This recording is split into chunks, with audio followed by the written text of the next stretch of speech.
চলে যাই। ফারুক হাসান আপনি লিখেছেন শীতকালের বিশেষ আমল সম্পর্কে জানতে চাই। ভাই ফারুক হাসান, শীতের বিশেষ আমল সম্পর্কে আমরা বিভিন্ন সময় বিভিন্ন জায়গায় বক্তব্য দিয়েছি আলহামদুলিল্লাহ, এবং আমাদের এই পেজে, আমাদের ইউটিউব চ্যানেলে বিভিন্ন জায়গায় শীত উপলক্ষে যে বিশেষ আমলগুলো আছে সেগুলো সম্পর্কে অনেকগুলো ভিডিও আছে।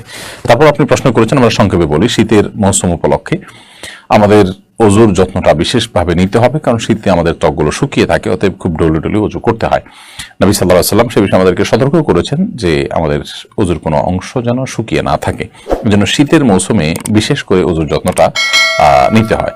সেই সাথে অজু করার পর শীতের মৌসুমে অনেকে চাপাচাপি করে অজু ধরে রাখেন, যেটা উচিত না। চাপাচাপি করে অজু ধরে রেখে নামাজ পড়লে সে নামাজে মনোযোগ থাকে না, নামাজের যে প্রাণ সেটি অনেকটাই নষ্ট হয়। সেজন্য যথাসম্ভব সুন্দর এবং উত্তম রূপে পবিত্রতা অর্জন করতে হবে এবং অজু করতে হবে। অজুতে অলসতা করা যাবে না। তৃতীয়ত, শীত উপলক্ষে দিনের বেলায় রোজা রাখার সুযোগ তৈরি হয়। নবী সাল্লাল্লাহু আলাইহি ওয়াসাল্লামের বিভিন্ন হাদিস রয়েছে, সাহাবায়ে কেরামের বিভিন্ন বক্তব্য সম্পর্কে রয়েছে।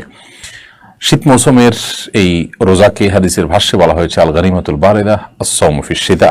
রমাদান শীতের মৌসুমে রোজা রাখতে পারা এটা হলো শীতল সুবর্ণ সুযোগ, বিধায় এটিকে গ্রহণ করা উচিত। অর্থাৎ দিনের বেলা পিপাসা কম লাগে, মানুষের ক্ষুধা কম লাগে, দিনটা ছোট থাকে, যার কারণে চাইলেই নফল রোজা রাখা যায়। তো সেই জন্য নফল রোজার চেষ্টা করা উচিত শীতের মৌসুম উপলক্ষে। সেই সাথে রাতে তাহাজ্জুদ পড়ার সুযোগ তৈরি হয়, কারণ রাত অনেক বড় থাকে।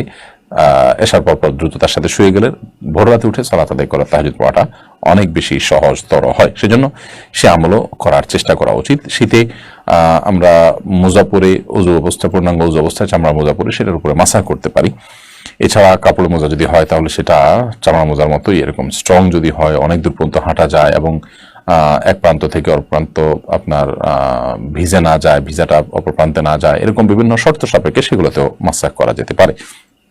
অতএব শীতের সমস্ত আমলগুলোর প্রতি আমরা বিশেষভাবে যত্ন নেব ইনশাআল্লাহ। শীতের এই কষ্ট, গ্রীষ্মের কষ্ট, এগুলো আমাদেরকে জাহান্নামের কথা স্মরণ করিয়ে দেয়, কারণ জাহান্নামের ভাব হিসাবে এগুলো এসেছে, বুখারী হাদিসে এটি প্রমাণিত।